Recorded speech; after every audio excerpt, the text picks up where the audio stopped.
lang sa paglalaro na susukat ang tagumpay, kundi sa kakayahang humubog ng mga susunod na henerasyon ng atleta. Isa sa mga patunay rito ay ang paglalakbay ng isang dating kampyon na ngayon ay isa ng coach director. Ang kanyang kwento alamin sa ulat ni JB Junio.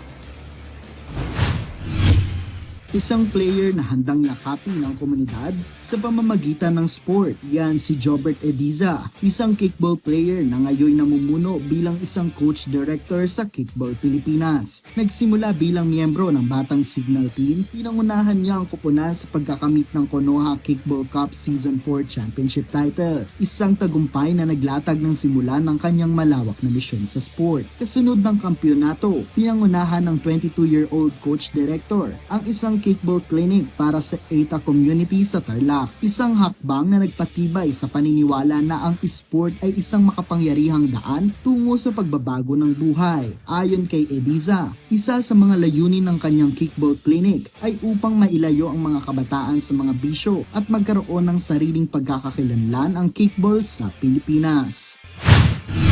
Layunin po talaga nung sports namin para mapag-isa yung mga bata, parang malayo sila sa mga masasamang bisyo, at the same time magkaroon sila ng bagong sports ba, kasi mostly yung mga basketball, baseball, very na po siya kilala na po.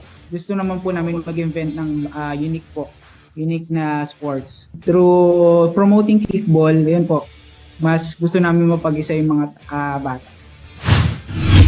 Noong pandemic, hindi huminto ang kanyang misyon. Dinala niya ang kickball sa mga bata ng sitio Papatahan, Paete, Laguna bilang liwanag at pag-asa sa panahon ng matinding hamon. Para kay Ediza, ang pagiging coach ay isang malaking responsibilidad na maaaring may malaking tulong para sa mga kabataang kanyang tinuturuan.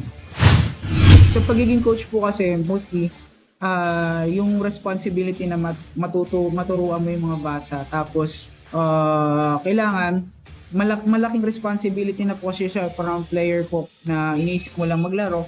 Yung to coach naman po, bali to teaching po. Tapos kailangan syempre ma-apply mo rin sa sarili mo yung mga tinuturo mo. Pagsapit ng Season 5, higit sa 100 kabataan ang kanyang na-mentor, isang simbolo ng kanyang husay bilang coach-director at tagapaghubog ng mga susunod na kampyon. Ang kanyang karanasan ay tumatayo bilang isang haligi ng kinabukasan ng kickball sa Pilipinas. JB Junio para sa Atletang Pilipino, para sa Bagong Pilipinas.